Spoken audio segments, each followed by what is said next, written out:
Welcome back to CEO Advantage podcast. Milly, it's great to have you here again. Good to be back. Thanks, Paul. Today we have an amazing person, the founder of Fleet Space Technologies, Flavia Tata Nardini. One of my favourite people. I was very fortunate to be on the SA Entrepreneurship Advisory Board with Flavia. That was my first experience of her. And many of you do know Flavia, but for those of you who know her as one of the most energetic, no-nonsense people that you'll ever meet, one of the most beautiful people to meet. Welcome, Flavia. Thank you, guys. One of the things that we ask every single guest to start with is, what was the first job you got paid for? Oh, my God. Okay. My first job I got paid for, I was 14. And it was a babysitting gig. So I went with a family for a week, and they had 2 twins of 1 year old and a baby with Down syndrome of 3 years old. That was the longest week of my life, 14. And they literally wanted just me to stay with the kids and then just relax. And yeah, that was my first money. I never done babysitting ever again after that week. Yeah. First and last time babysitting. That was your first First time and last time first, babysitting. No, it was a beautiful week, and I still know the kids that are beautiful. But it was something, my first experience with the 3 little ones, you know. When did you finish school? Did you always want to be, were you always going to be, how would you refer to yourself as you're the co-founder of Fleet Space Technologies? It's literally a rocket scientist sort of thing. Sort of thing. It's a rocket science thing. She's so smart. Did you know when you left school and went to university that this is what you were going to do? Listen, I didn't know that I would found a company or become a CEO. I knew I wanted to work in space, but not when I left school, when I was like 4 years old. So I was the little girl that would write to Santa and say, I want a telescope, or I want a book about space, or I want to know about the planet. So space has always been my DNA since I was a little girl. Yeah. Were you aware, or when did you become aware that you weren't like the other girls at school? So the thing is, I became aware quite early. This space thing was a bit of a bug. Yeah. Like if I look about my experience in my life, I actually realized that I was born with it. Like, I was so little and I was in love with the stars. So we had this beautiful house in a place called Abruzzo in Italy that we were going there for summers. So I would spend 3 months there in the mountains. And in the middle of August, the 15th of August in Italy, there is a beautiful time. It's called St. Lorenzo, in which you got all these shooting stars. It's an event in the Northern Hemisphere in which they got millions of shooting stars for 3 days. And I would spend years with my nose up in the middle of this beautiful garden looking at the stars. And since I was a little girl, like I remember it was a really dark garden. It was kind of scary. My sister was always thinking, we should not go there. There are monsters. But I would just put a blanket and look at the stars. It's a beautiful event. And, there were like millions of shooting stars. And I thought, man, like the universe is just so beautiful. Like, and I want to be there. And so your love for it, you found early. But there's lots of people who love things who still don't have the capability to be able to do something about it, right? So you've got this combination of a love for it and this amazing ability that you and I have talked about before. School for some kids was hard, but school wasn't that hard for you. No, it wasn't that hard. So school was actually pretty boring for me. So I of course came out of school with best grades and knowing everything, but I never really studied. I was the last desk, falling asleep. And I remember bringing a lot of food because I had to keep myself entertained. Okay, so I had to bring pizza and stuff because the days were so long, and I'm like, at least I eat something. I really found it easy. So primary school, secondary school, I just found it very easy. So I wasn't like maybe the best of the class in academic sense. I was really, really good, but doing zero effort. That I started after a while realizing that was something quite interesting. Like, why do people study so much to achieve so little? And for me, it was so easy. So that was quite interesting to me. So year after year, I realized, okay, now my brain works differently.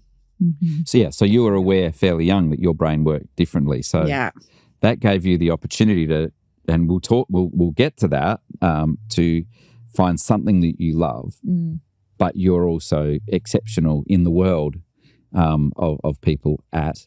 But also, I mean, how many women lead space companies in the world? Many. So if you think about women leading a space company, or women founding a space company, or women leading a tech company, small. But is the women point important? I don't know. Like I think it makes no sense. There are not many. Why it wouldn't be? Because I don't know. Like it's quite bizarre. But to answer your question, there are not many. Yeah, and it's interesting you say that. I remember I was a judge for some business awards many years ago, and then there was a break-off for a women's version of that, and I was asked to judge that, and I said no. And I was like, what do you mean? And I said, look, you don't need to create a separate one, because all that's saying is that they need a separate award. Keep it together. And don't make the gender a thing about it. Make brilliance and success the thing about it, and that's genuinely inclusive.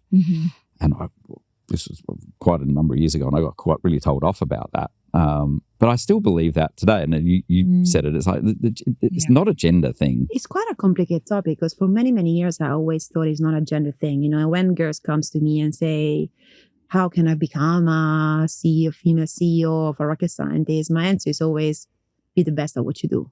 Like, study, be the best, own what you know. Like, just be smart, just work hard.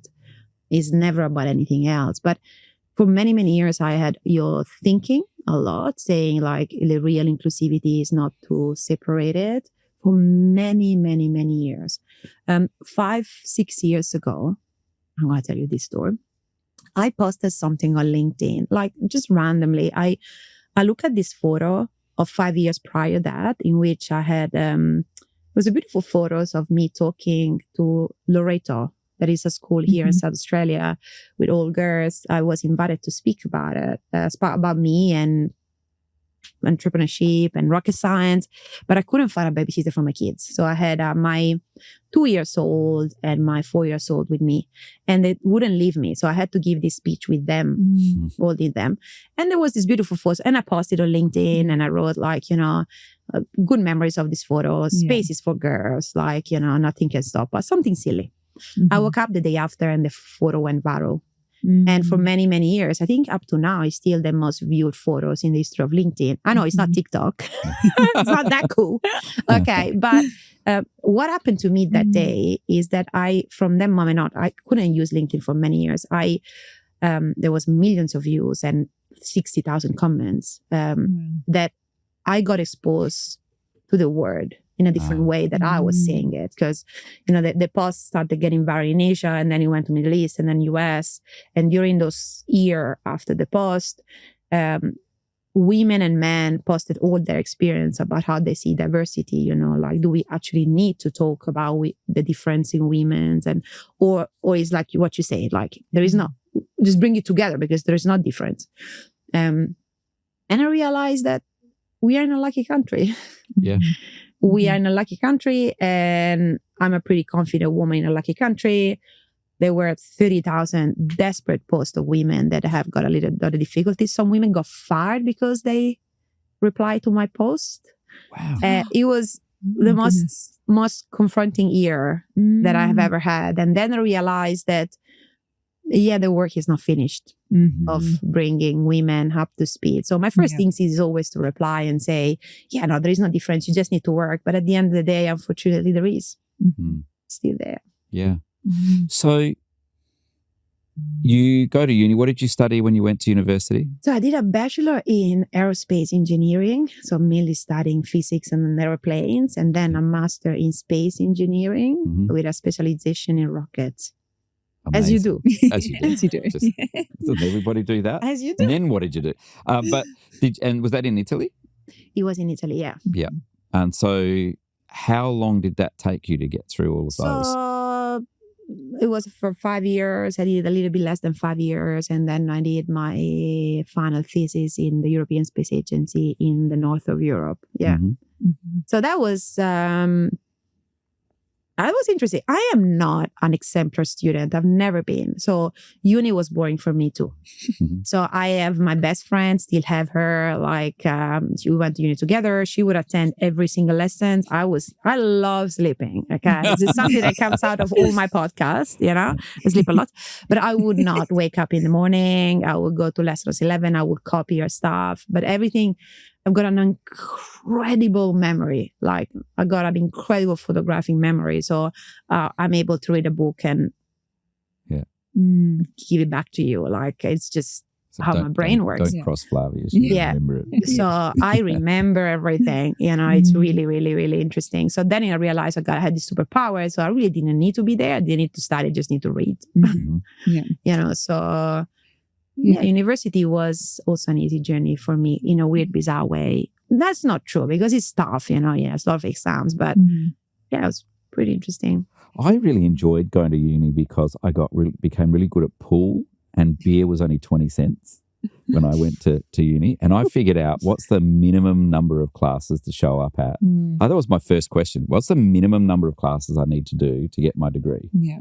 And they were like, well, you've got to take it more seriously than that. And I was like, yeah. Anyway, what's the minimum number of classes I need to do? I had a bit of a similar which one is the friend that can give you all the notes and you just go through it? Like, that's what I've done. I feel like it's kind of something that's a bit of a problem that, like, you know, you were bored at school, you were bored at uni, but you're lucky because you're clever and you could fly, you know, literally fly and soar no matter what. But what about what needs to happen in schools and universities to make it interesting so that the kids can, you know, and students actually learn something? I don't know. School is a interesting thing to me, like, because school hasn't changed for hundreds of years. Like, we are still sitting around the desk for 8 hours a day. And, you know, think about the biggest and most interesting company that we build, the best CEOs, the best founders. Most of them, they got ADHD or some attentive disorders, some Asperger, some autism. And so they're special kids with creativity and special minds, right? They all struggle at school. They all struggle at school because how can you sit for 4 or 5 hours following a scheme? And, you know, technology has changed, industry has changed, everything has changed. School has not changed. It's kind of weird. You know, it's kind of weird that we still send our kids for 6-7 hours in a place to sit down and do stuff. I can't comprehend it. Like, so for me, it's school just need a complete revamp as a concept in general. What would that revamp look like? I really struggle with the fact that they're trying to teach a base of everything. I think the most important things that I've learned about life, I don't have learned many things about life. What I've learned is that you cannot work on your weaknesses. Like, working on your weaknesses is a waste of time. You can be mediocre if you get really good at your weaknesses. You'll be mediocre at everything. And working on your weaknesses to just become mediocre at your weaknesses and try to compensate, it takes so much effort and it's so against your value, who you are. So what you have to do is let your weakness go and work on what you're good at. Because every single sense of energy that you spend on that makes you go much faster, right? What school does is, you know, it gives you 10, 20 subjects or whatever they are and try to teach you all about everything. So you got, like, you're really not good at math, but you have amazing creativity. And instead of trying to help you with that, they're trying to teach you math. So I don't understand it. Like, I don't understand it. It's the same in relationship, right? You know, when couples are together, you're like, oh, I need to get good at that. No, you don't need to get good at that. Just improve what you're good at, you know? So I struggle with school. So how that will look like, I think, is that I think you should understand what of the talent of each individual is and really hammer that, you know, like really let them, because it's quite normal. You see it. Like kids that got creativity, kids that got math tendency, kids. I think everyone is born with a talent. We just try to hide it. Yeah. And in fact, we do harm to them by making them feel bad about the things they can't do. Instead of making feel absolutely freaking amazing on the things they're good at, you know? Yeah. So you finish uni, you're going to redesign school. She'd probably redesign the school system before on another planet, maybe. That's it. You leave uni and you start working where? I started working, so I was in the Netherlands, and I worked at European Space Agency for a while in a company in the Netherlands, so not far from Amsterdam. And it was pretty cool. I was young, and it was advanced space technology, so it's very, very, very interesting for a young girl.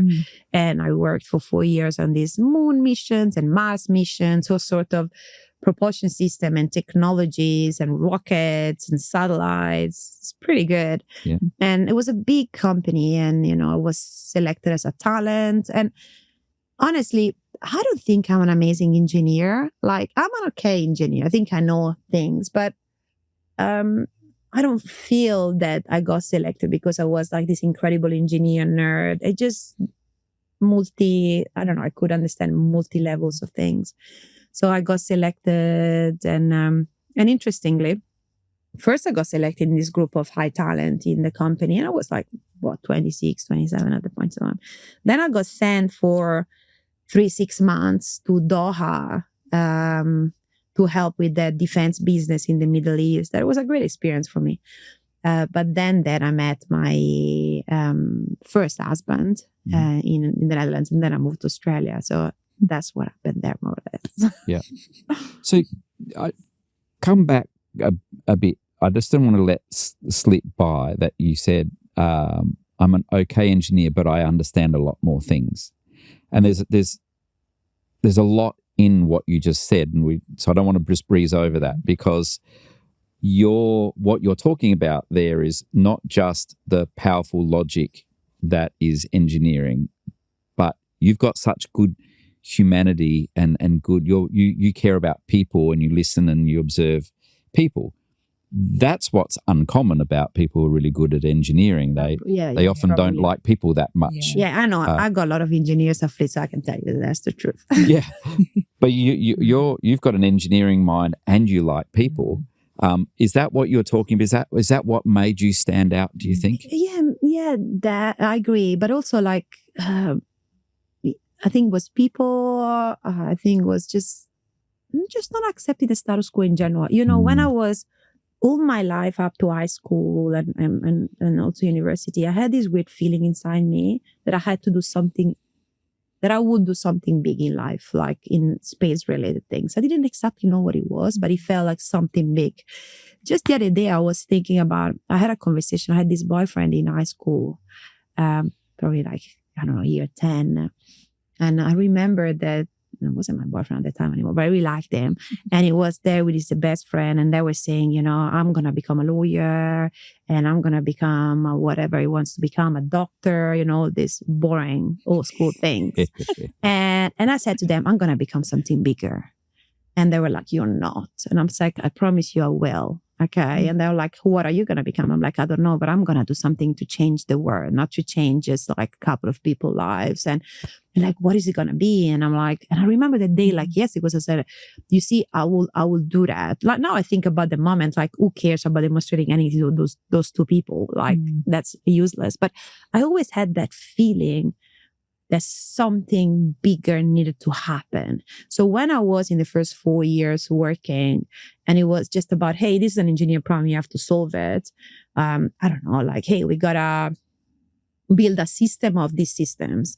For me, it was like, why is this system existing in the first place? Like, what problem are we trying to solve? Yeah, no, we are getting all wrong about this. Like, you know, is this going to be something economical that is going to actually be sustainable then, you know, in future? And who is actually leading this? And what are our partners? And what the hell is going on? Why are we trying to do this? So for me, I couldn't stay there. I never could stay there. I always wanted to go and said, okay, like, and then this lose significance because it's like, okay, I'm doing a part of something useless. Not going to do it. Yeah. It's really bizarre. So lots of people have delusions of grandeur, that they are capable of doing things way beyond their skills. You're not one of them because yours wasn't a delusion, but as a child, you felt like you were destined for something bigger. It was never a delusion. Like I don't think I'm as good as, like, I'm a big cheater as well. Like I cheated a lot during my high school and university, so I know how to get through. Okay. Yeah, you absolutely. Can get through. I can get through. But it was always about feeling a destiny. Feeling that destiny. So, is there something? What was going on at that time that gave you that sense of destiny? Well, a sense of destiny, but also, I mean, you have this wonderful sense of urgency about you as well. It's like every day, every single day has got to be the maximum value for the day. That's so stressful. Like if you ask me, like, what is the quality of the things that you want to get rid of, is that sense of urgency. Like every day has to be the day that things needs to be fixed. Yeah. Like what the hell? Like it's a torture. It is a torture though, and it has tortured you, hasn't it? In the past, the younger Flavia didn't always handle that sense of urgency. It wasn't kind to you. No, because I always think like there is so much waste. Like just the other day, I was thinking how much waste there is, like how much waste there is incorporated with 10, 20,000 people in which half of them do nothing. I mean, like what if you could give the best money of the world to the right people that make things happen? The waste is enormous. It's like frightening. It's just like, it makes me feel sick. So it's just a sense of having to move the needles.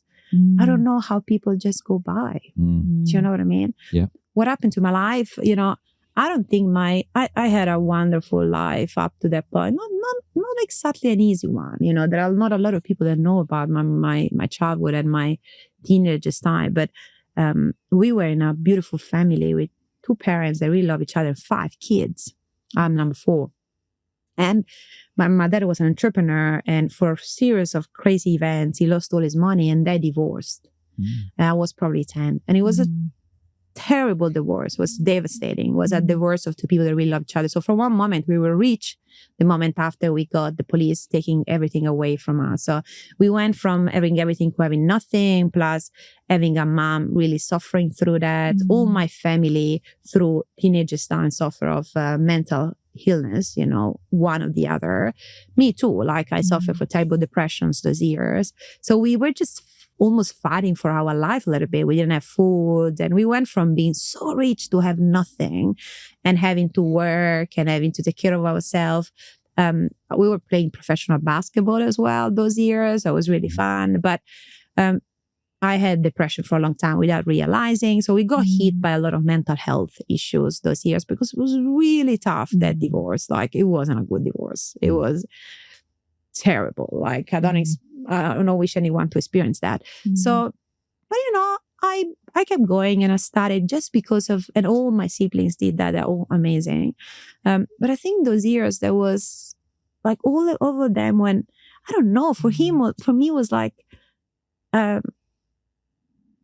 that feeling that I'm here for something. This is so bizarre. Like, there is this thing that I always say that I would never build another startup. Like Matt and I would joke, and he's like, if Fleet stops, would you build another startup? And I'm like, he will build out 100 startups. It's hair speeders and all those things that he does.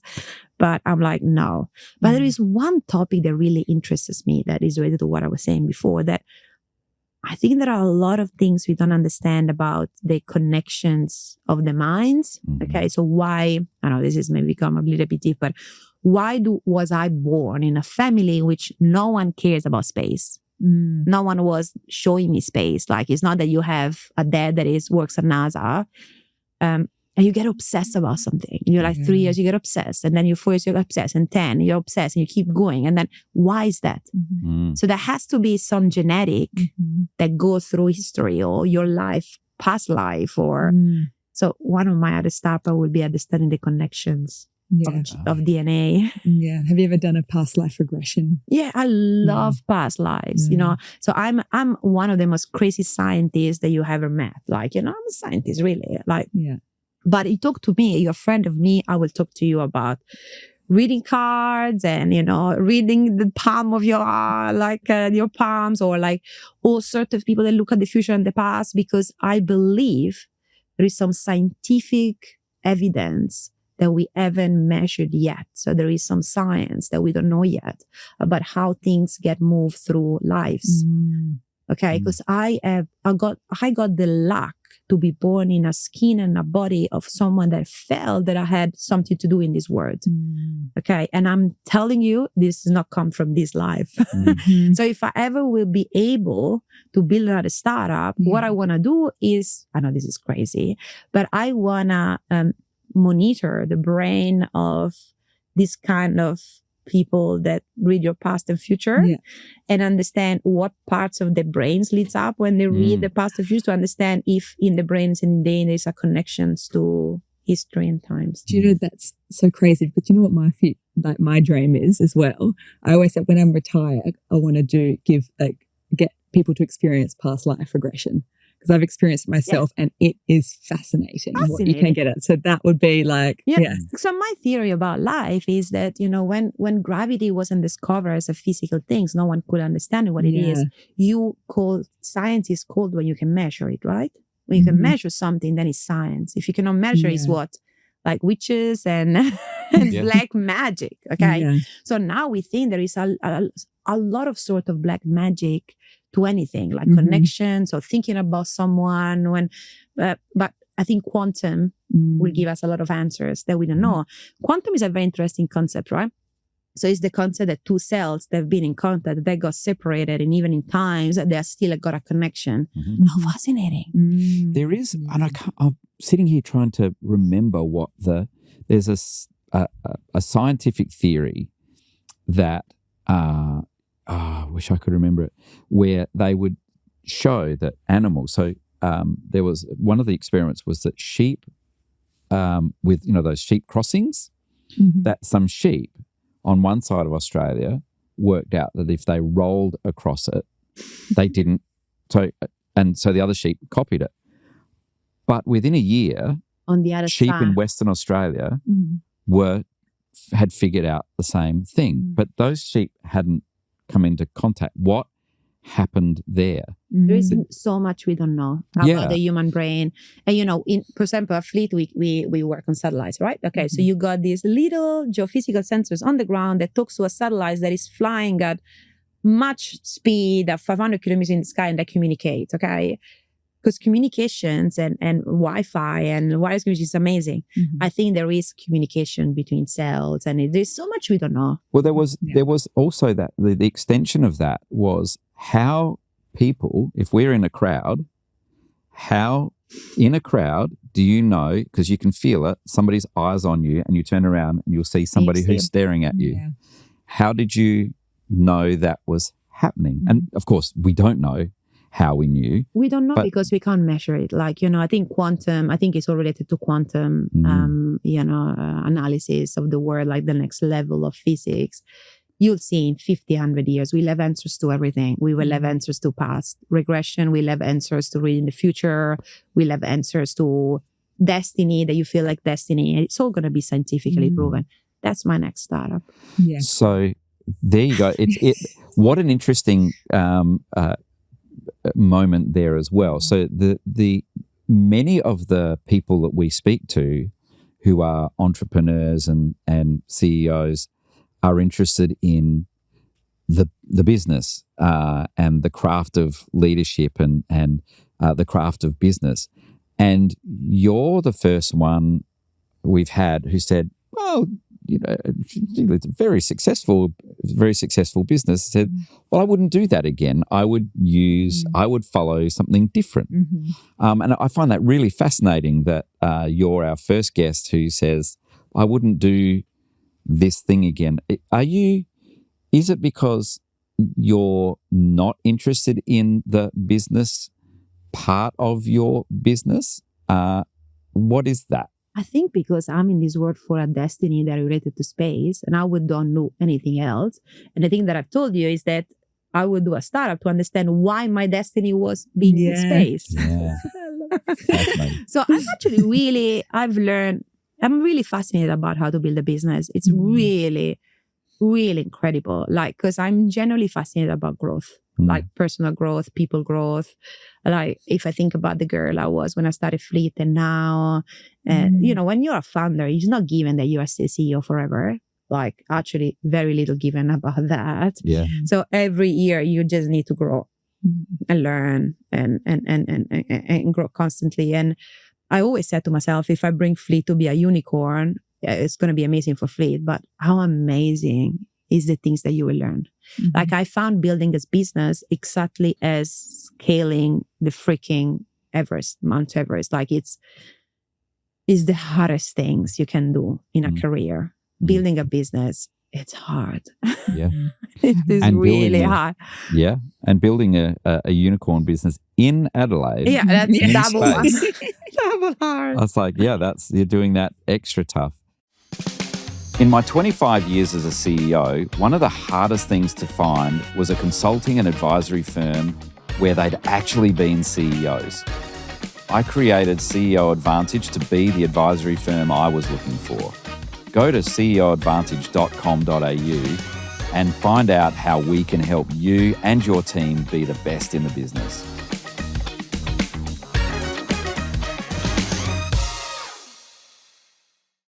But it's interesting too, you and I've talked about this, is that breakthrough work that you're doing, that right on the frontier, not because it's space, but in the idea of, you mentioned it, when Sir Edmund Hillary crested Everest, then everybody was just, when one got through, everyone it gave permission. Before that, it was believed no one could ever get there. Impossible. When Roger Bannister ran the 4-minute mile, it was believed that the human body could not survive running at that speed. Then when he did it, that year, other people started doing it. But when someone breaks through this idea of what you're not supposed to be able to do and does it anyway, it's amazing how much permission that gives oh my God. to release people, doesn't Isn't it beautiful? Yeah. Isn't it beautiful? So it makes you think it's all in our mind. Like there is not, like, the reality is building a business. It's like a puzzle. It's just so complicated. And, you know, other people have done it. Today I was in a meeting and everyone was like, oh no, this is difficult because this is difficult. I'm like, this is not the first time that people have done these things. These things are difficult, you know? So you can read about it, you can make it happen, but there is an element of personal resilience. Like, you know, Mount Everest, you go on top of Mount Everest, not because it's impossible nowadays. Okay, so you got the first one that goes, but you know it's possible. But you have to train. Yes. And even if you train, it's not given. Because lots of people still die. They still die. So there is an element of training. There's a mental resilience. There is an element of intelligence. There's just so many elements. And I think the elements that I've learned is the elements on not giving a fuck. And I'm going to tell you more about this, okay? So if you give too much a fuck about what you do, you will train to go into Mount Everest. You will go the first time. You'll go up there. You know you're about to fail, but you push through. Because I'm here. I'm almost there. I'm pushing through. This is where you die. This is where they die. Exactly. 100%. There's some very unlucky episodes on Mount Everest that we don't want to talk about. But most of them is people that push themselves exactly where they know they should have come back and train more and go back there. So I've learned that lesson. Okay. There is not, you need to train, you go there, sometimes you fail, you come back. You put the fundamentals together, you go back there, and you never push the last step if you don't think you're ready. And it's the art or really don't care about, you know, everything. Because when you are there, when you're so close to success, everyone pushes through and everyone fails. Most of the time, you're not ready. You know, you need to go back to the fundamentals. Is that really exactly? And this is in business is the same. Yeah. So if you build a business, and you feel it too attached to yourself, it defines yourself, it defines you. Like if fleet would define me, I would have failed already. If fleet success would define me as a person, fleet would have already failed.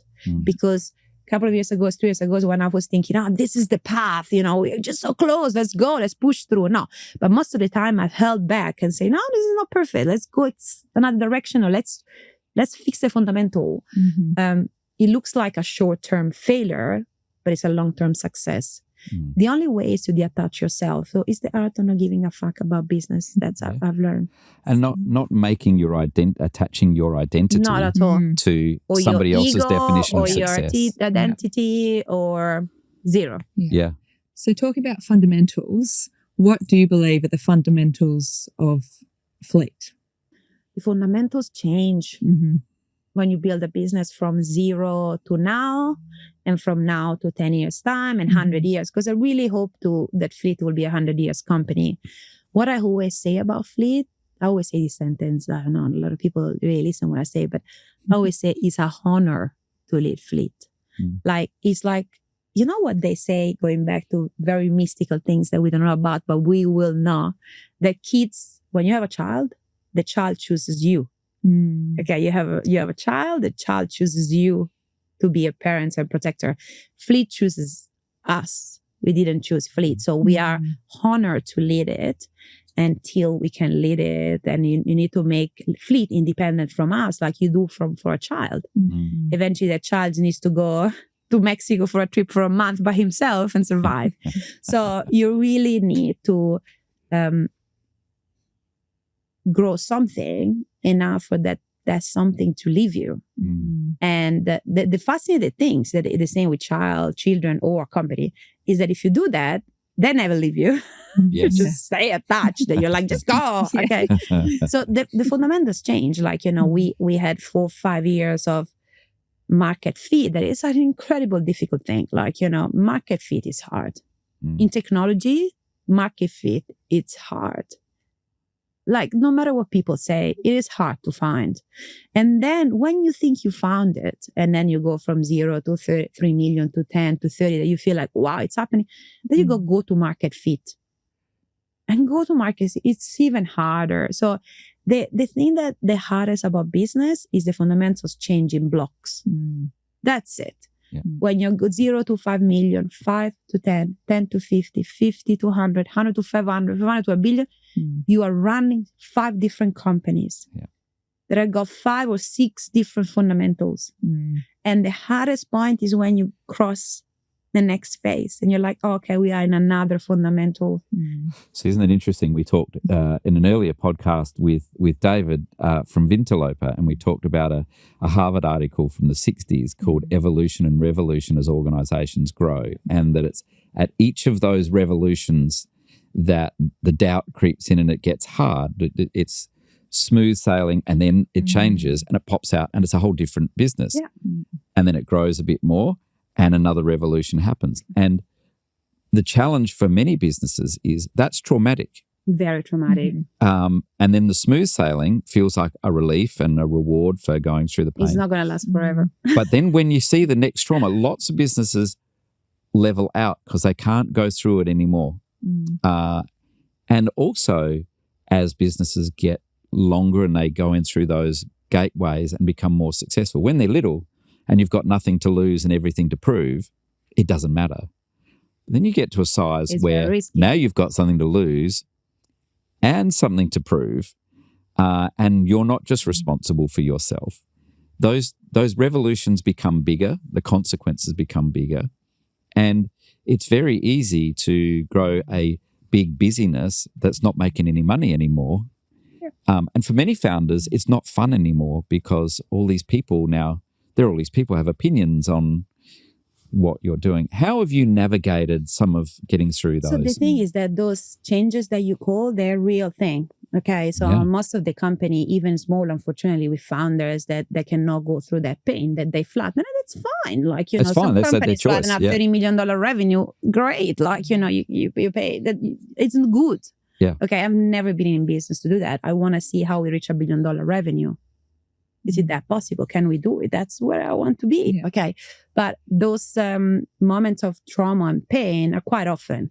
So they are at the beginning, maybe they're every 3 years, and then they become closer and closer because you're in upper growth. Okay. Yes. So you think that you're going to hit that curve like up, we are in upper growth and then we're going to be there forever, but you need that trauma. That trauma is terrible.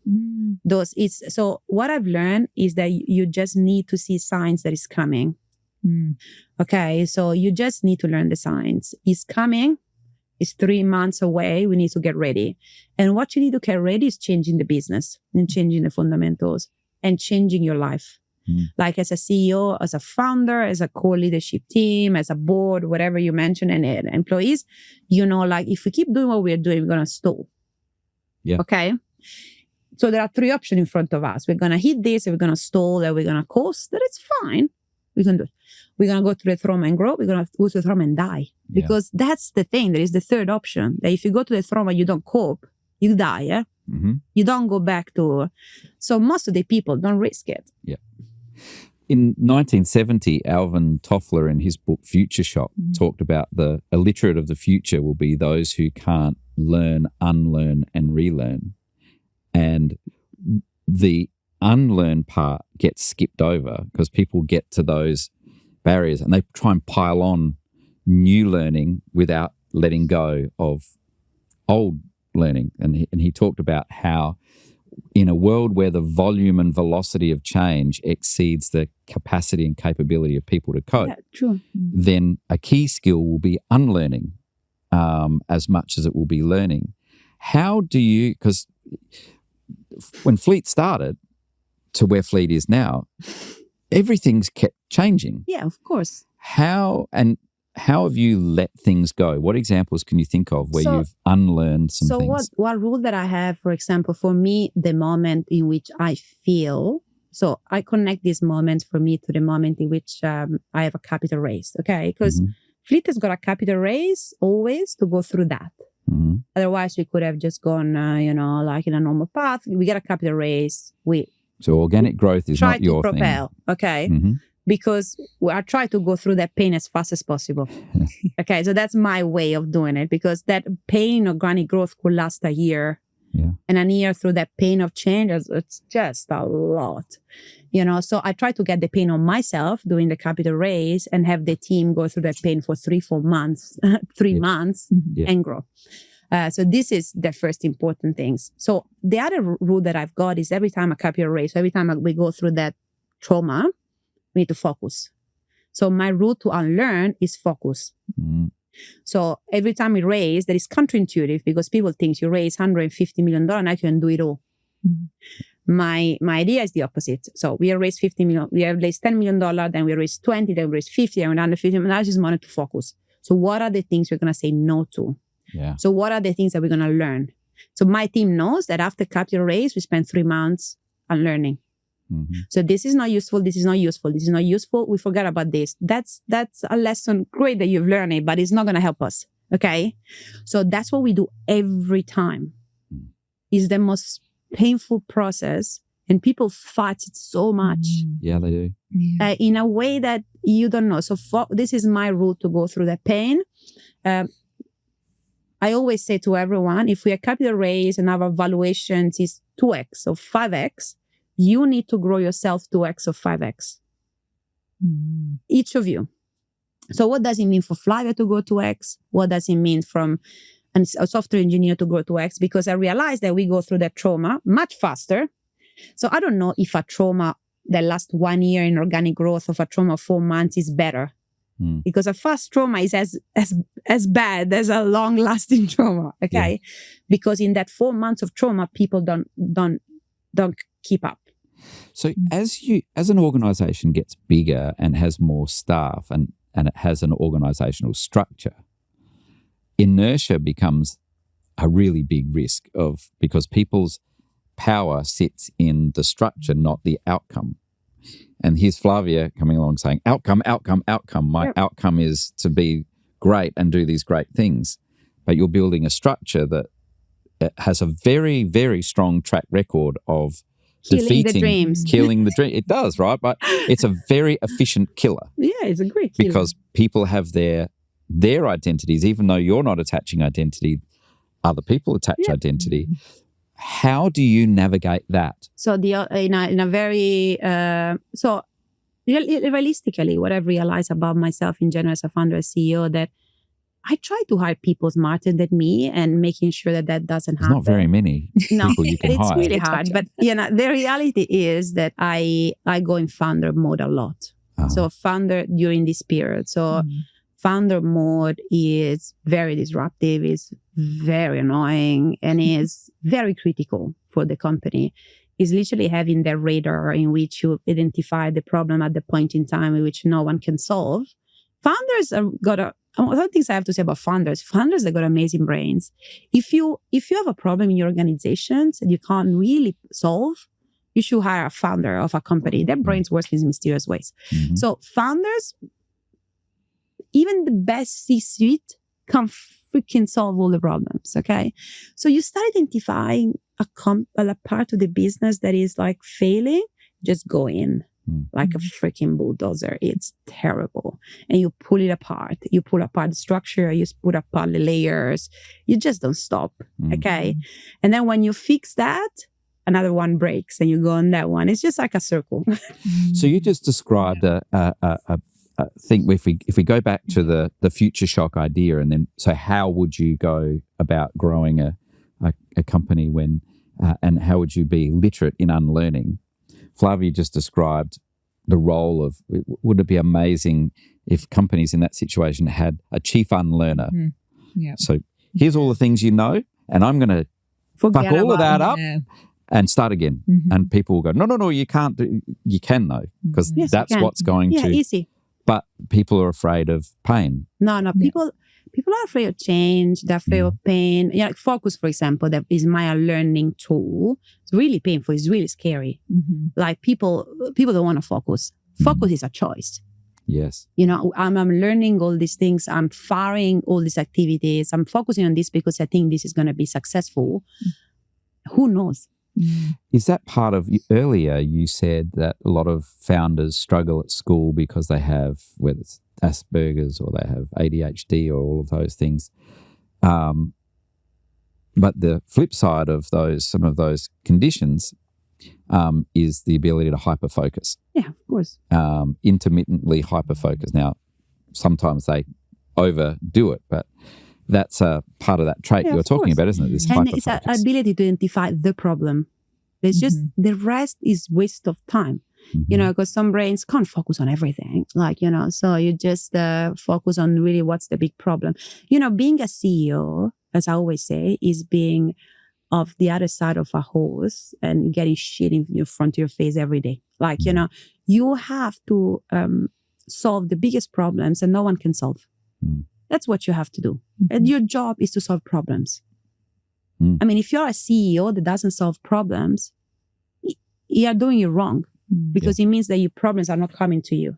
So your daily job is just solving the most idiotic thing that no one can solve. And not little things, big things that are just hard to solve. So it's a really terrible job. If you do it right, it's not good. And if you couple that with being a founder, the founder, they just see signs, they put information together. They just see that trauma coming. They're like, okay, we need to be prepared. This is hitting. You guys need to grow. What can I do? And then the saddest things is when you see people falling behind. That's really bad. And you're like, come on. You got this. Come with me. And they just can't do it, So it is, I think it's tough. Yeah. It's interesting too, when that storm is coming, you can see, I remember having a conversation with, my CFO when I was at SYC, and I love him. He's just a wonderful man. But I remember him coming to me a couple of occasions and saying, now, we've got to have a break from some of your ideas because we've got a lot on and we're really stressed. And so can we just have a break from no more new ideas? And I was like, so no, we're not doing that. But what do you need to keep up? What do I need to do for you to keep up? And he was like, I need to be able to do X, Y, Z. And it's like, okay, let's do that then. But we're not, the day we stop having the ideas, we're dying. And we keep feeding that in there. But also the leaving people behind part is very hard for CEOs to live. And again, you talk about it. And I know you care about it because it's a very painful part of leadership that a lot of people fail to get through or to execute. And that is this part of some of the people that got you here are not going to be the people that get you there. It's phases, what we say before, unfortunately. Yeah, and unfortunately some people, and so that constant reevaluation of if you can do it, come along with me and let's keep doing it.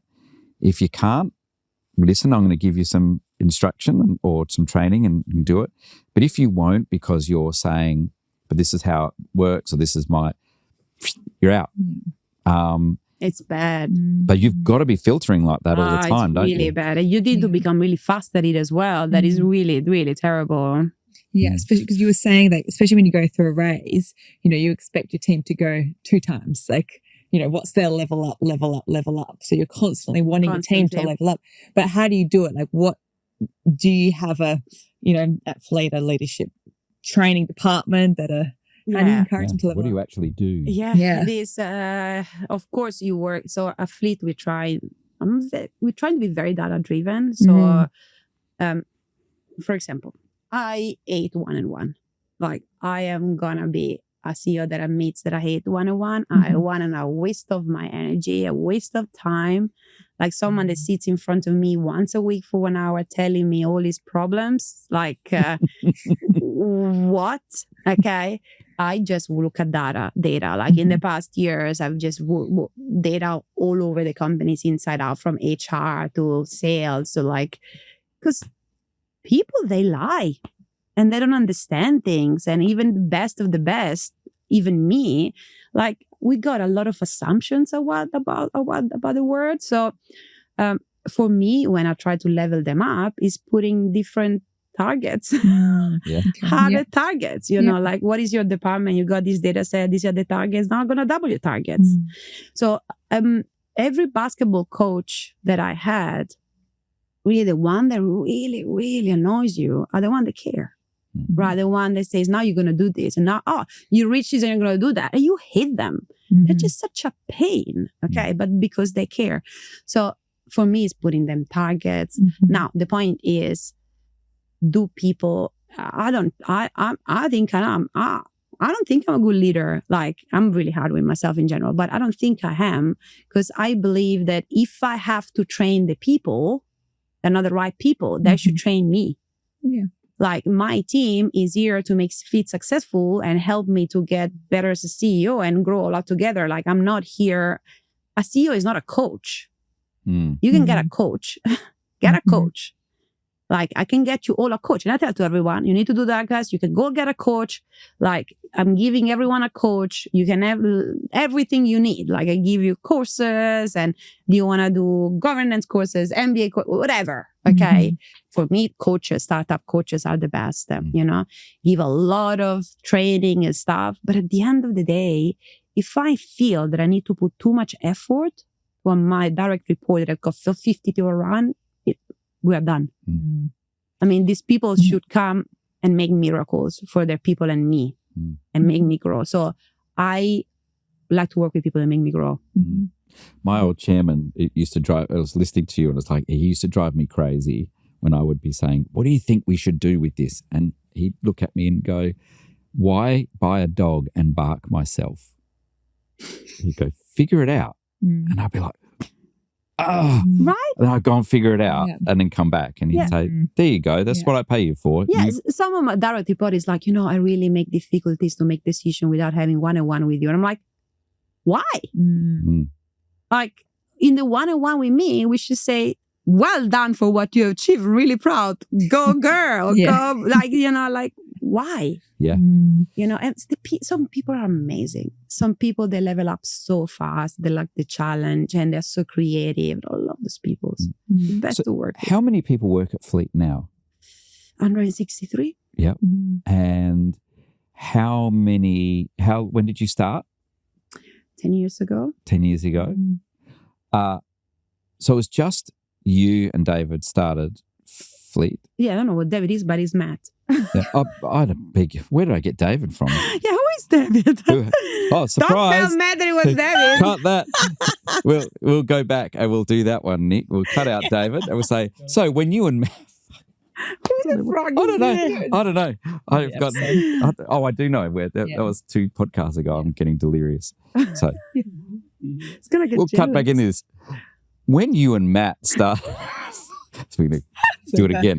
When you and Matt started Fleet, just the two of you, tell us about the day you had the idea. The day you said, we're going to do that. Yeah. So Matt and I, with other 2 people, we founded a company before Fleet, okay, for a couple of years. Then 2 of the people left. It was just the 2 of us. And it was called Launchbox, and it was a STEM program that we now rebuilt a Fleet. So a STEM program with kids to launch satellites. Really cool. But we knew that we had an opportunity to do some commercial stuff. I had a meeting in Sydney. So he was working with his previous startup. He founded a company called Honcho in Sydney. He had this beautiful office on top of one of the towers. And I was doing my stuff and talking with people. And I had a meeting with a guy. I was fascinated about small satellites, and I wanted to really found an application for them. And in this meeting, we had a lunch, and this guy, Christian, said to me, Fla, you know what is very interesting? Like connecting satellites for telecommunication, for connecting things in remote industry. And they call it the Internet of Things. And Internet is connecting things. Then we focus on mining per se. It's like mining is one important thing in Australia. Then I went to Matt upstairs and say, hey, this guy told me that Internet of Things is a thing. Okay. I think we should do it. I think we should build a constellation of satellites for telecommunication that can move data, automate industries in remote areas. Sounds really cool. I had a meeting with Optus. I remember like it was yesterday, downstairs in the bar. So I said to him, Matt, I'm going downstairs. You do some research. I'm coming back in 1 hour. Let me know what you think.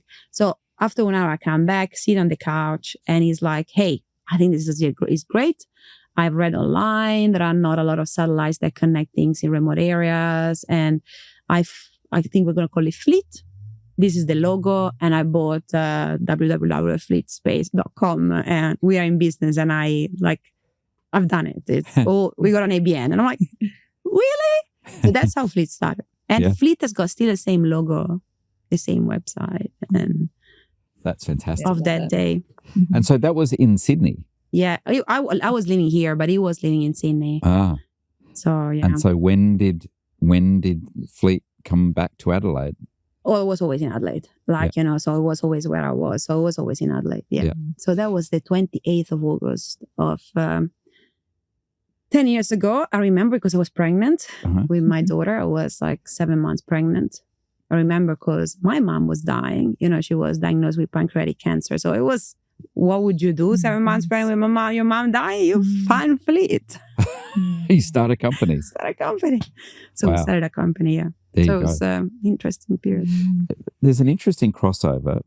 When I first met Milly, one of the amazing things that she said in founding her company was she said, I was on parental leave. I just had my child and I had time on my hands. And I was like, wait, most women don't have time on their hands when they have a baby. Yeah, but it's amazing. I don't know, it's just amazing. Your brain, I don't know what the science behind it. I've got no idea, but I feel like the amount of creativity and clarity that came to me when I was on maternity leave was insane. So beautiful. Hormones. Yeah. Hormones. Hormones are amazing. Loved it. Yeah, it was the same. You were the same. I found also kids. I'm not a big fan of pregnancy, but kids are easy. Like the first 2-3 months, they sleep a lot. Yeah, that's it. Yeah, it was really easy. I feel like it's a perfect time to start a business when you have a baby because you've got time. I mean, most probably a lot of women that listen to this that have got kids that don't sleep, we apologize to you guys because that sucks. I'm sorry. Yeah. Well, then they turn 18 and get older and they sleep a lot as well. Yeah. You have to wake them up to go to school. You get them up they crack at 1 o'clock on a Saturday and say, you're going to do something. Yeah. You and I met on the Entrepreneurship Advisory Board. So you'd been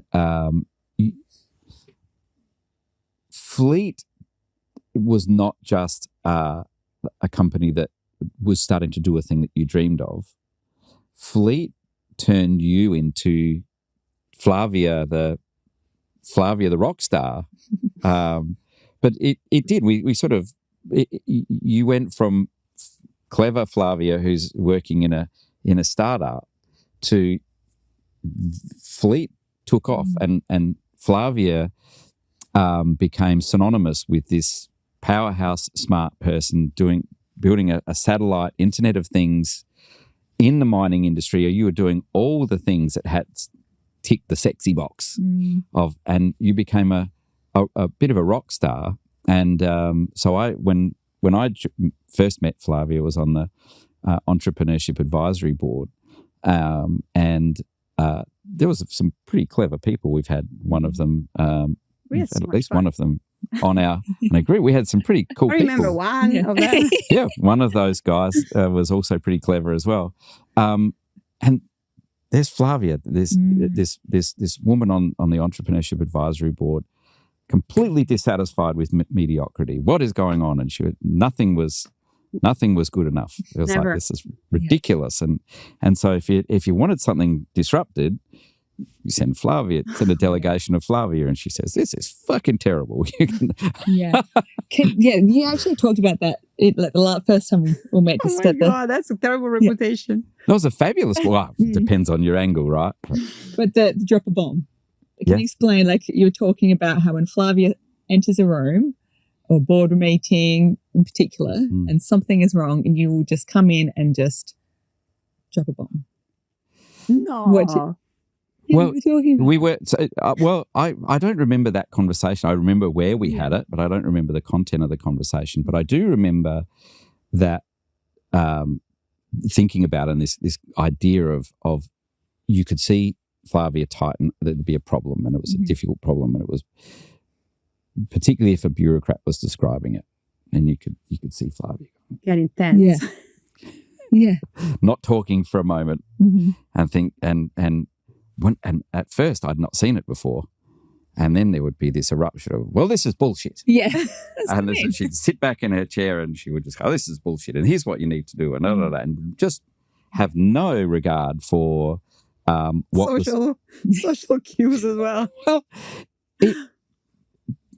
but you know that old phrase of, it's not the problem, it's the lens. For some, when you drop that bomb of, well, this is bullshit, for some it's like, yes, finally somebody said something, because it's obvious to everyone, but someone's dropped it. Yeah. But for others, it's like, oh, this woman's a nightmare. She won't behave herself. Never. And so it creates situation. This is how inertia kills entrepreneurship. Yeah. Because there is this lens that says, well, this behavior is a nightmare. Here's our solution. Don't invite her to meetings. That's what the cowards would do, is because or if you really, really, really want to perform, you bring her to a meeting. And if you can get through the meeting without her leaning in her chair saying, well, that's bullshit. And actually, because what she'll say is, that's actually really good, or I haven't thought of that. Because I would say that if it's you good. do. I've seen you do it. Like, actually, that's really clever. I hadn't thought of that. Having it's such a gift having Flavias who are capable of. I'm like a filter for all the possible bullshit. A bullshit detector. I'm in a couple of boards, and I'm loved and not loved, depends. I think it must be such a refreshing energy for so many boards. I've never been on a board. But most of the boards, they don't want that energy. Yeah, they just want to coast. Yeah, tick the boxes, do the compliance. Even at Fleet, sometimes there are people that just want to go through one meeting without me saying that it's bullshit, but it's really hard. But how do you grow if you stay in the tick the box? People don't want to grow. People, what I was saying to you before, like, it got me crazy. How many people do nothing everywhere? Like, people don't want to grow. People don't need to grow. Grow is hard. Grow is painful. Grow gets you out of your comfort zone. Grow is not nice. Grow is the worst feeling ever. What would people want to do? So most of the people don't want to do. They want to go to meetings and say what they're doing, justify their existence. But this is not about you. This is about fleet, though. It's about the border we are in. It's about their success. So it has to be painful, because unless you are like running and the board of, I don't know, what's the biggest company on earth, on world, and you do $5 billion and $50 billion, then you can relax. Maybe, but I think Flavia just mentioned something we've mentioned in previous podcasts as well, is like, if you're going to be serious about anything, this is not about you. I think if you're going to do something great, it's not about you. It's not about you. The minute it becomes about you, you lose orientation. You completely lose orientation. So when I was going back to my one-on-one, like I've got people that fits in my one-on-one and they will talk about themselves. That's the problem that I have. That's my career path. And I'm like, why we're not talking about the problem? Like, you're going to grow by solving the problem. Because that problem they're trying to solve, that could be sales, some product, whatever problem. It's so hard that if you want to solve it, you will grow. And if you will grow, you will be fine. So people that talk about you and people that are in the board to look good on governance and, like I try to be good at governance, like saying what you think is not against governance. They don't like it. They don't want to do it. And the reality is that I could sit with you and tell you, hey, this is actually bullshit. Like, what are you doing? I don't understand it and I don't like it. Then we get out of the meeting and we go and get a wine and we are all fine. And tomorrow you sit down, you've done something. I'm like, well done. Because it's not about you. It's about, what's going to happen in the business tomorrow. Are the clients happy? So this great, we talked about this in some previous podcasts as well. The power that digital AI, all of this intelligent automation, the real power and value is in that human skill that you're demonstrating and you talk about, and that is this idea of throw the rule book out. If you can't solve the problem with the rule book, throw the rule book out. Don't throw the problem out, and be disruptive. Only machines don't do that. They have to have the rule book. Yeah, don't get attached to the problem. Machines, they're just trying to solve it. But the downside of that is that it can be lonely being the person who cuts through bullshit. Can it not? Because you'll find that it can be, well, maybe not lonely is not the right word. Maybe isolating is the word. Lonely is the right word. Yeah. If you look at me, like you know me now, I mean, we are friends. And, I'm a bit extroverted. Like I've got a lot of friends. And but the more Fleet is becoming big, the more I've been feeling completely isolated from everyone. And even my employees, like I've got no relationship with anyone. I can't because I'm always obsessed about the problem. And the more Fleet grows, the less I am myself and the less it's just normal. And it's not related to the number of people. It's just related to the fact that you are so focused on the problem that just like, I don't know, it's terrible. But it's true. Yeah, it is true. It's hard to navigate, but that's part of the growth as well as and it's fun. You kind of accept it, Like for example, one thing that is also really hard to accept is wrong advisors, wrong coaches. Like those are really terrible. So most of the people in your growth that advise you or coach you, if you got a wrong coach, they try to make you become someone that you are not. 99% of the people do that. A good coach, a good friend, and a good advisor just makes you be yourself. Like, I had just one good coach in my life now. I really hit the jackpot now with a good coach. And most of the people will tell me, Flavia, you are now a CEO. You need to step out of the company and let people do their stuff. You cannot do founder mode. You cannot do this. And this guy's like, fucking bullshit. Like, you are you. Just be you. Like, don't doubt yourself. You got an instinct, go. You got an instinct, go. You got an instinct, go. Yeah. Because your instincts are for the company and not for yourself. So he kind of established there is no ego involved in me. Yeah. No personal things involved in me. So my instincts are all for the problems. Right? But that creates loneliness as well, because you become pretty, you know what I mean? Yeah. It's really interesting in coaching. You see a lot of it used to drive me crazy when I was in a thing way back in 1999. The state government started a thing called the Business Owners Coaching Program, and it was started by business owners for business owners, because there was this proliferation of coaches. So we do these coaches for businesses, and it's like, yeah, but they haven't run anything. So what are they going to tell a business owner about running things? And they'd say, oh, they're doing wellness and well-being. And it's like, yeah, they're all important, but there's more. Like, being a business owner is different. And so when I started my CEO Advantage, which I didn't mean to, was stumbled in it. Accident, crashed into it, shall we say? But it's for a very small niche. And for 25 years as a CEO, I would have consultants, and they were very good. They knew their things. But often I'd be like, have you run anything though? Because this is like, I get that you read the book on this, and that's actually really important. But then when I connect it to all of these pieces, I need you to be able to see that too. Because if you haven't run something, so I started this because I thought, well, I'm just going to stay in this niche. I'm just going to work with CEOs and boards. And just in that little spot in between the CEO and the board, because that's the bit I couldn't find. What I didn't want was a consultant who'd go, let's do a strategy. Like, you mean strategy is an output? Like, I want strategy as a lifestyle, as a way of thinking, as a way of talking, as a way of building culture. Like, I want you to be thinking about patterns all the time. Like, what's going to happen, and adjust and do all of that sort of stuff. That's strategy. And I thought to myself, and I'm never going to shoot me, anybody on, if I hire somebody who has strategic in their job title. Oh my God. Yeah, I know. Shoot me now. That is a nightmare.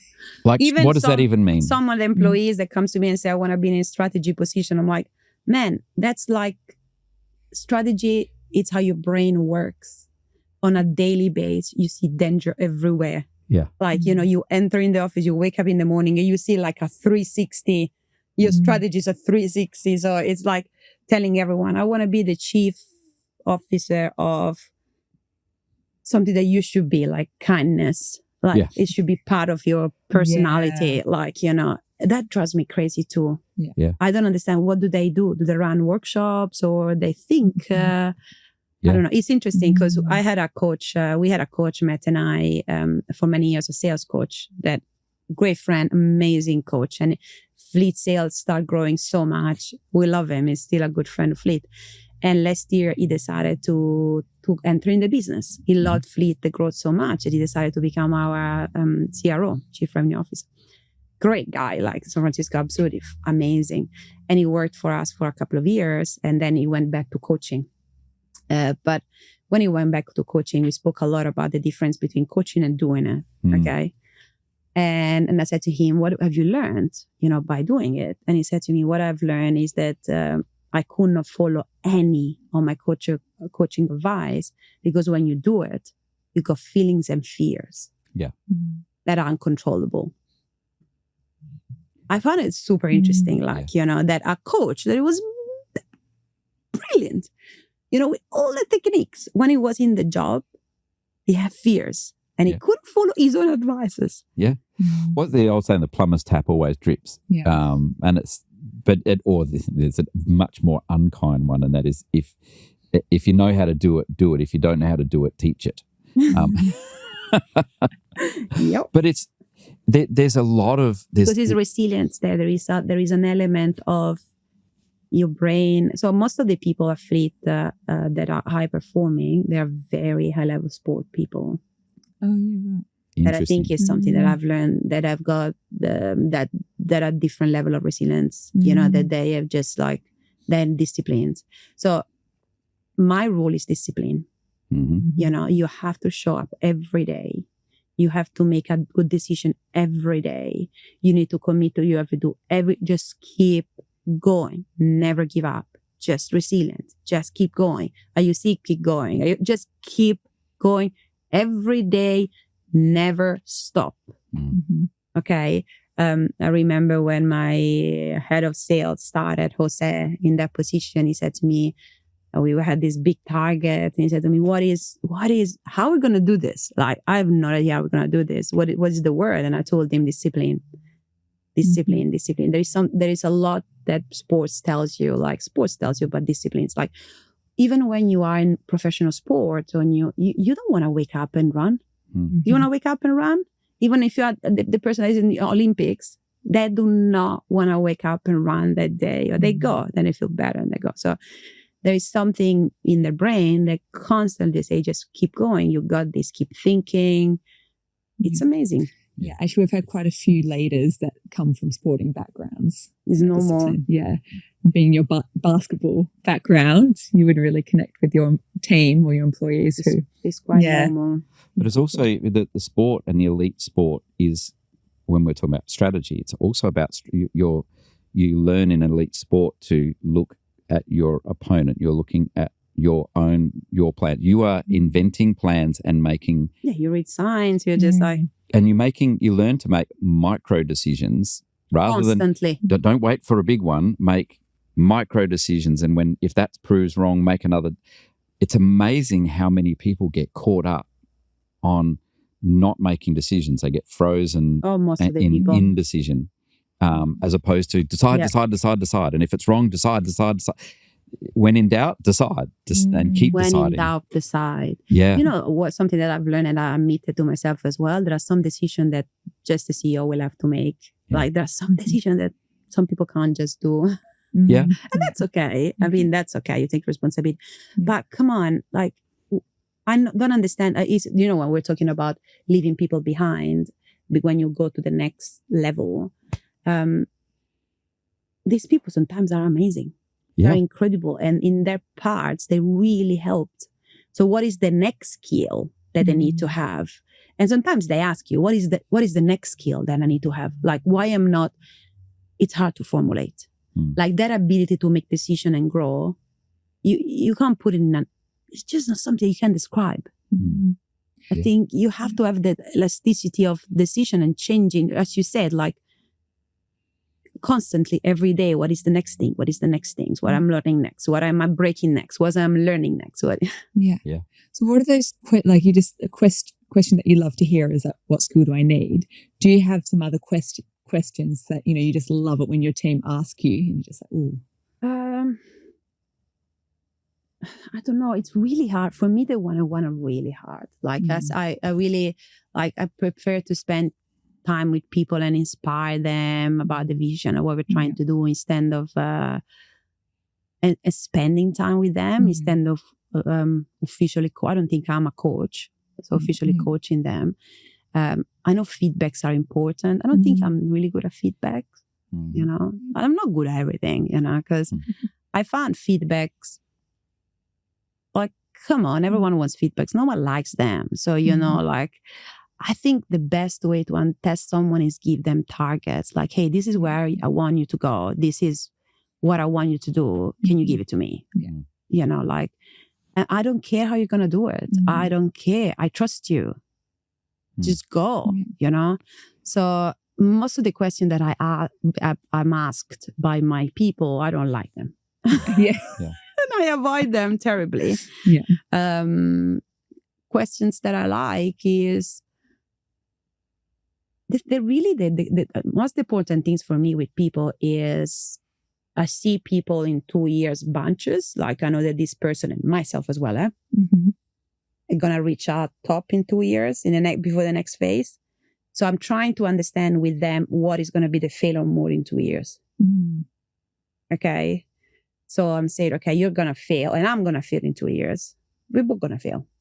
So can we work at that failure mode now? So that's probably the most important thing that I try to explain to them. I haven't heard about that 2 year. It's really 2 years. I mean, at least at the fleet speed, eh? Yeah. It's interesting as well. What was present for me then is as a conversation I had with a very, very successful friend of mine who said every 2 years he goes through his phone and deletes out of his phone contacts of people that he no longer needs as contacts in his phone. And I was like, ooh, yeah, and he goes through and that's part of his discipline. He hasn't deleted you yet.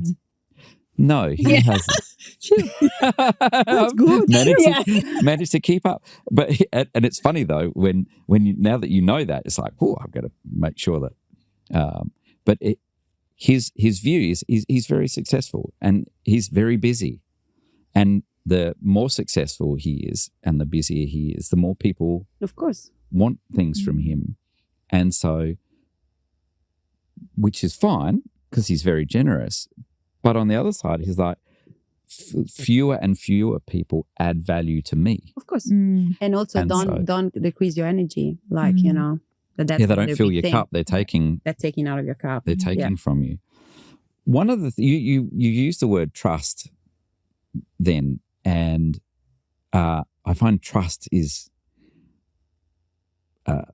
one of those words that gets thrown around, but there's a lot in that word. I might trust you to look after my kids, but I wouldn't trust you in my business at all. True story. I might trust you in my business, but I wouldn't let you near my kids. Trust is not one of those things where it's like one size fits all. No. Right?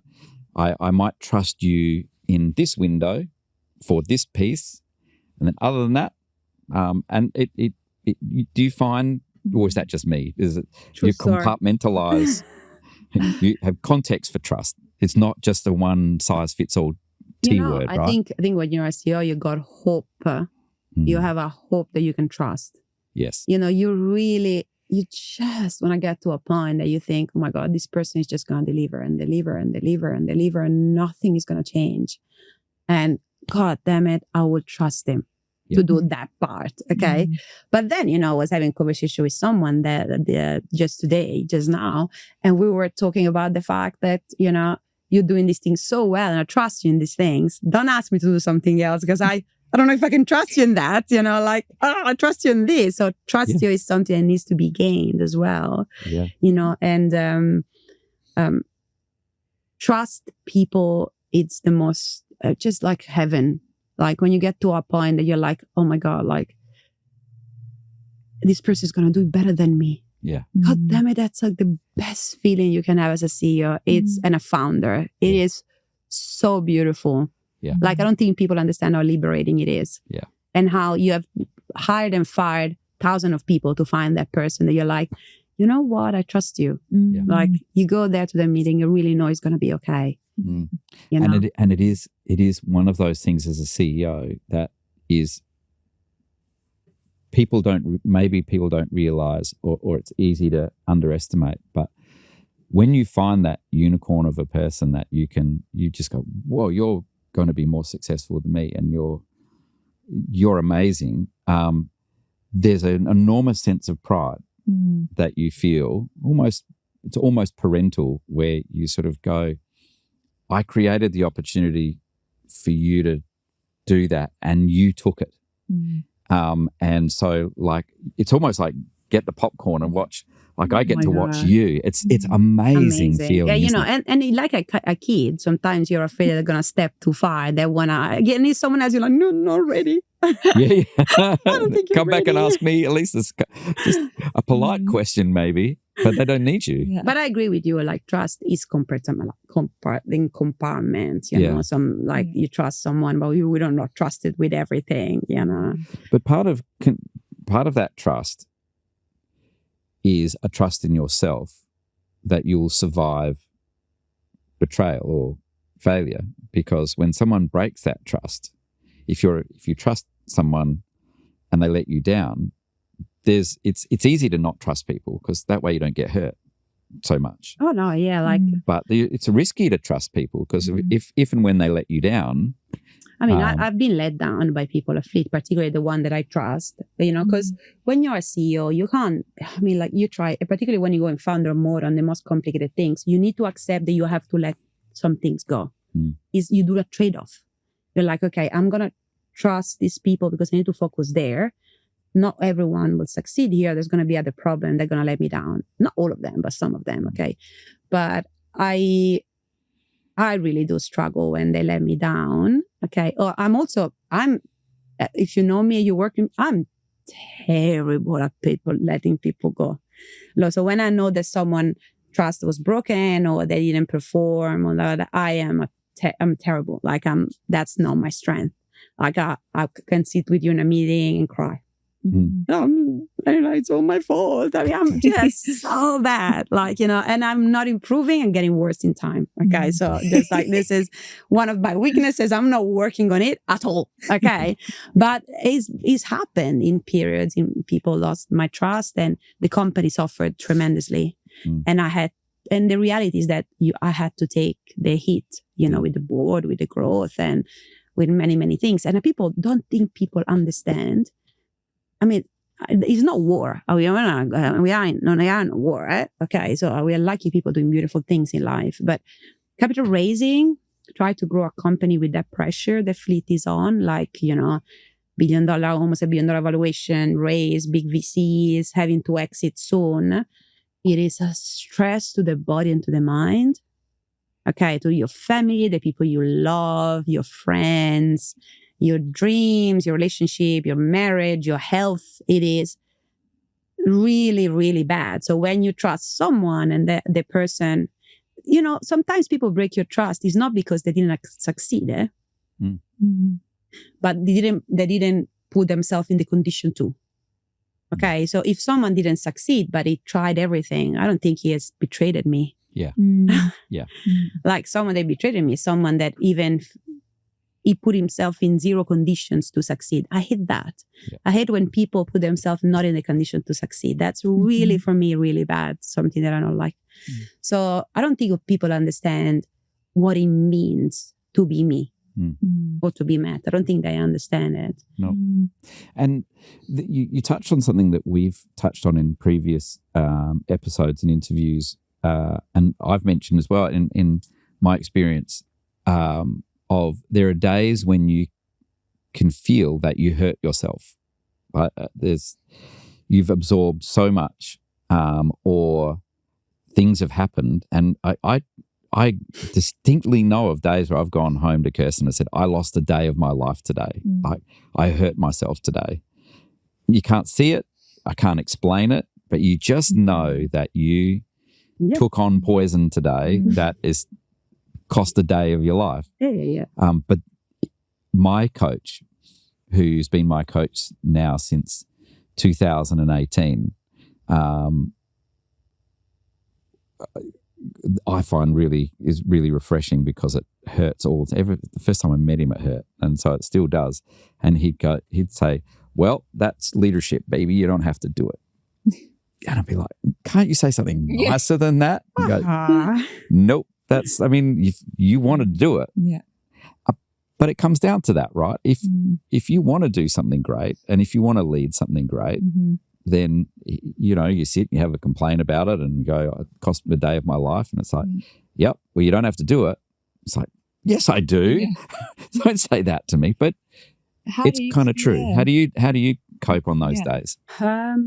First of all, I think when you found a company, you do not know what type of trap you're putting yourself to. Like, it could be that you have founded a company that is like easy peasy lemon squeezy and it flies easily, or you're over around $5 million revenue, or like one, or just like, or you're riding a beast. Okay. So sometimes you get stuck in something that you really didn't want to do.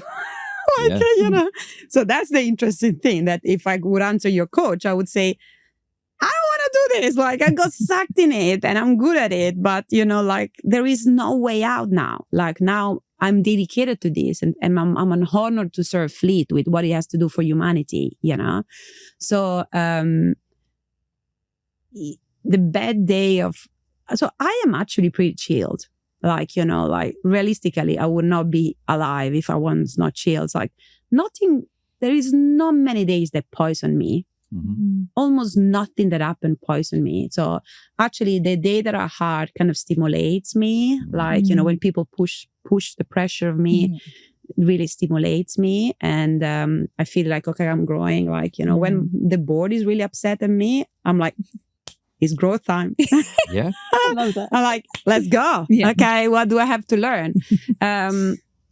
The days that for me were more poison in capital raise were during capital raise. Because in capital raise, you bring, fleet is a dream, right? It's a dream to use space, technologies that are important to me, and AI for a destiny, going back to the beginning, to actually change humanity, the way we live, finding minerals, helping this world, a future world beautiful for my kids, something that I really believe in. Otherwise, I would not be here. Okay.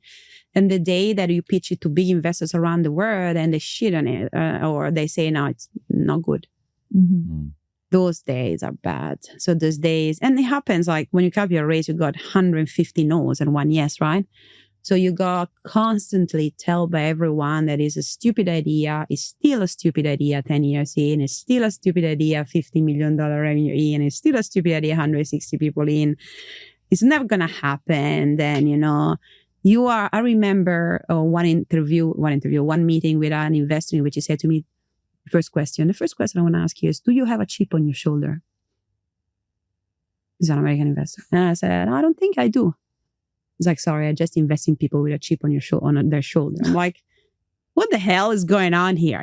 So you just get to know these random people that unfortunately you put yourself in their shoes. They speak with tens of people a day, so they don't have time to take care of your feelings. But those were really poison days, in which you go home and you're just like, it's like someone constantly punch you in what is important to you.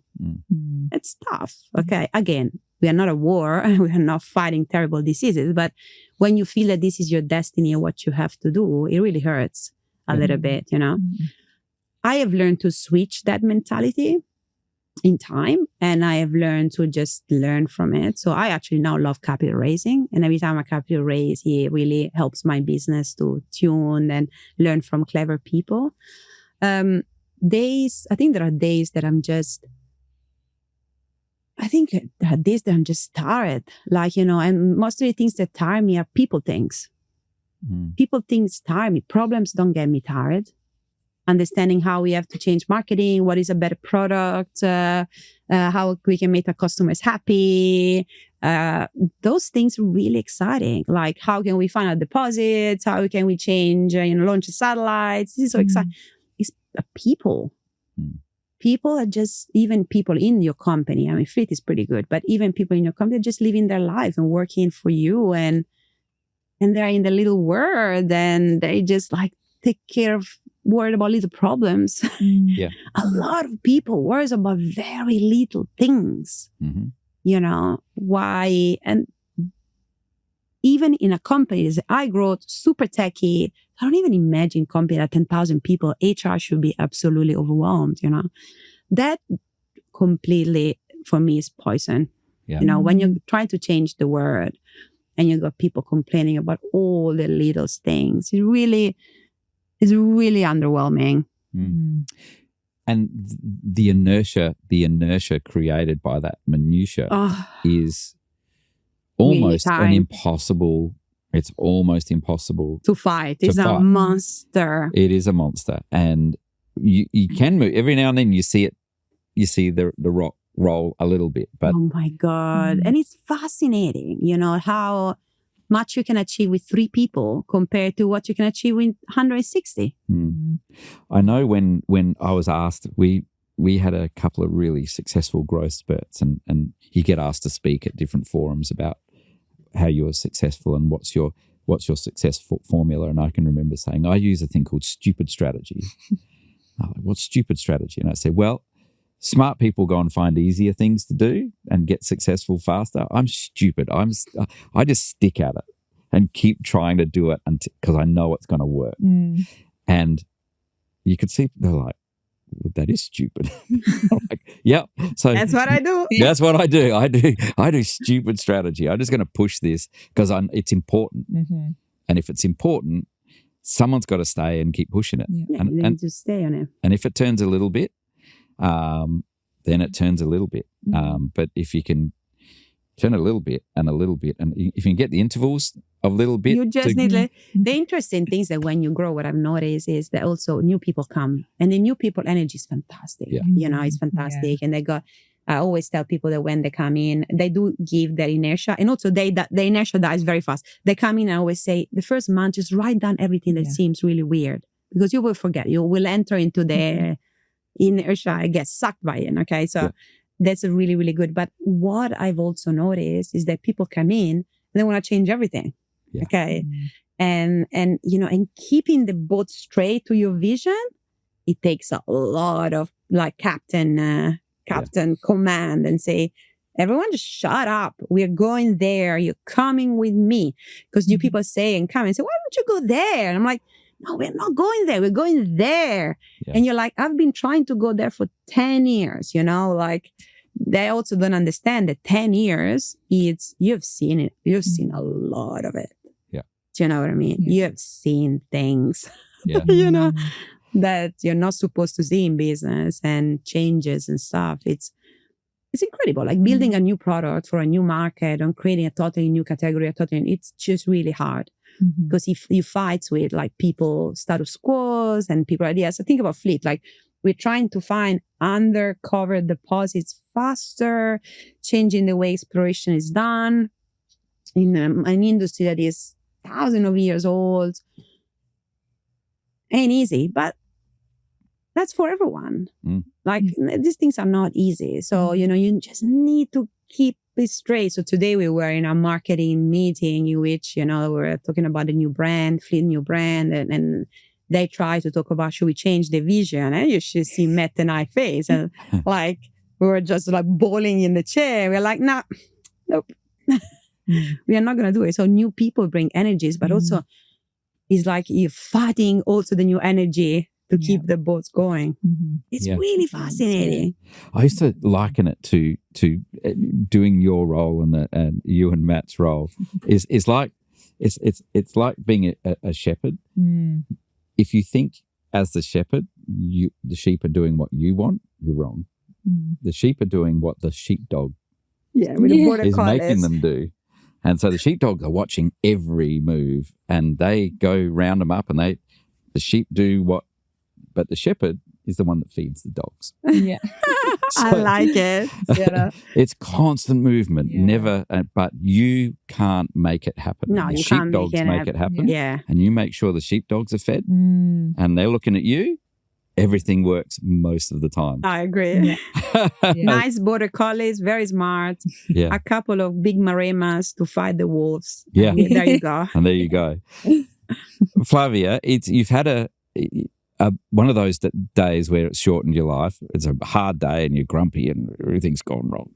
What is the song that comes on the radio that no matter how bad your day's been, it makes you smile? What is that song?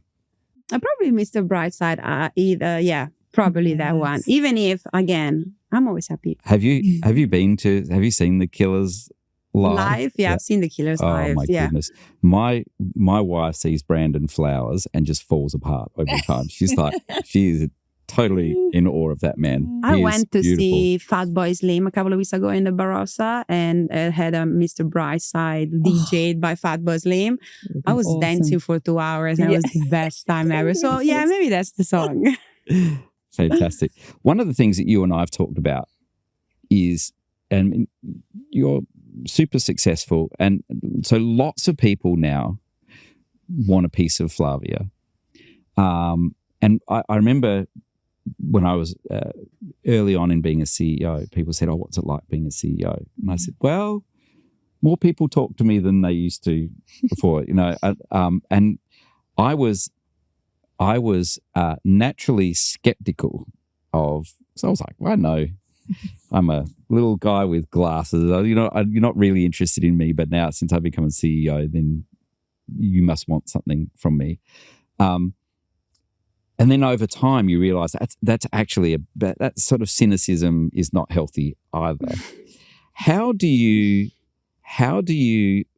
manage, and how do you know what relationships are real, or who your friends are, and what relationships are real when there are so many relationships surrounding you? It is true that, so for me, the past 10 years have been this growth of people that can recognize me, come to me. I'm also very extroverted. So everywhere I go, I will talk with everyone and be friends, but I do not remember a name or a face, for the love of God. Like, I've got good memory for books and stuff, but I couldn't. So 90% of my days is meeting people that I have no idea who they are. Okay. Everywhere around Australia. I was just having my nails done at the shop the other day, and someone came and said, Flavia, it's so good to see you. I have no idea who is this person. Okay. So now they know. I'm really sorry. Okay. So it is terrible because also people know my face. Like, as a female running a space startup, so it's actually quite normal. Okay. So it's an icon also for kids and everything. So they think I remember them, or they think I will know what they are. So it's on a daily basis, constantly be approached by people that I don't remember. That is very isolating to start with. Okay. Or sitting on dinners and events and talking to people that I will forget, it is, I really spend a lot of time with my family, so I don't have time with anyone. People also think I'm really friendly. So they think because I spoke to you for 20 minutes, I will remember you. Not a chance. Okay. Most of the conversation, I found them really, really, really boring. 90% of the conversation that I have. Then there is 10%. For example, me and you, we went driving the other day. I came back and I say to Matt, I had 2-3 incredible conversations with 2 or 3 people. Paul was one of them. Your friend from the gym. We had a great time. Oh, yeah, you know, like love them and things like that. But most of the people talk about nothing. I am not as friendly as it seems. I really do get boring conversations. So you can now count my friends on one hand. Like really, like is literally on one hand. It's quite crazy to think about it. Like, Matt and I got married last year. You think that Matt and I, we are a million friends. It was like 34 people at the wedding. Like, it was tiny. And my friends now are the fun one. Like, with them, I don't talk about Fleet. Yeah. Fleet doesn't exist for them. Fleet, it doesn't exist in any form or shape. They don't want anything about Fleet. They don't care. They just hope I get rich so they can retire and we go for an island. We talk about stupid things. I can be themselves with them. I just can be me. Because unfortunately, with a lot of people knowing me, I can't be me. Never. Like, I can't be silly Flavia or making jokes and be funny or talk about very deep things or just telling something unconventional. I never can do that. Yeah. I really never can do that. So people trying to be friends with me is short living because I don't reply to texts. I don't reply to calls and, and then they see me and I don't remember them. So that's easy. Yeah. Okay. That's easy. So you literally have to come out with me for 2, 3, 4 lunches before I remember you. Even if I'm in a lunch with you. I will forget you for the amount of people that talk to me. But, the 2 or 3 friends that I have, everything to me. Yeah. It's funny. You've met Kirsten. She nearly had a heart attack one time where people were just talking to me and they said, oh, we should catch up or do, they do that. Let's do lunch thing and whatever. And I said, look, I just... really got a lot on at the moment. And then they insisted. And so Kirsten was with me and I said, look, I'm not auditioning for new friends right now. And she was like, oh, you can't say that out loud to people. And I was like, well, they didn't get the hint the first time. It's not that I'm being rude or they weren't a nice person. It's just like, I'm full. You're going to set your boundaries. And my head has not got full. room for this conversation. Unless it's something incredible. Like you barely have time for yourself or for your kids. You're not going to have time for that conversation. But sometimes you do sit next to someone or a lunch wedding and then when friends start and you're like, damn, that was a good conversation. So the feeling that I have is either we are talking about something super cool or I feeling myself with you. I'm feeling that I'm not we're not talking about Fleet. You don't want anything from me. You are not asking anything. You're just making fun. You probably don't even know who I am. And it's all fucking amazing like this. Yeah. So in that case, sometimes I get new friends, and it's really fun. Yeah. You know, so for me, like 99% of the people, I would never have more than one conversation I will forget. And then there's 1% that if I really like, it's just fun. Yeah. It's funny, isn't it? The when making friends, when you're doing what you're doing and moving as fast as you're doing, when making friends is a surprise. Oh my God. When you meet someone that you really like, is mind blowing. Yeah. So like, because 90% of the conversation are really boring. And then you meet someone, you're like, I like that person. You know what I do? I'm going to tell you something really, really sad. Like when I meet someone that I really like and really, really like, I've got a post in notes in Apple. I'm like, remember to call this person, and I write why. And it was really nice. You had the lunch that day, and it could be a good friend. I write myself remember notes, and sometimes it works. Yeah. Otherwise, it will go out of my mind. Yeah. So for me, it's really, really good when people want to be friend with me. If they come to me a lot, if I like them, then eventually I will don't live without them. You got lots of friends. I know lots of people, and same. I know lots of people, and I do have lots of friends, but I have 3. Same. Really close friends. Yeah. And they know who they are, and I, because I'm terrible at like just randomly calling. Yeah, no. But these people. Sometimes I feel almost unworthy of, they'll call and go, they leave a message. One in particular, I've got this friend, he leaves a message and he goes, hey, fucko, I know you're not going to call me back because you don't even bother, but I'm just checking in to make sure you're still alive. And if you can find it within yourself, call me back sometime. I'm like, I think he's amazing for doing that because he bothered to do that. Yeah.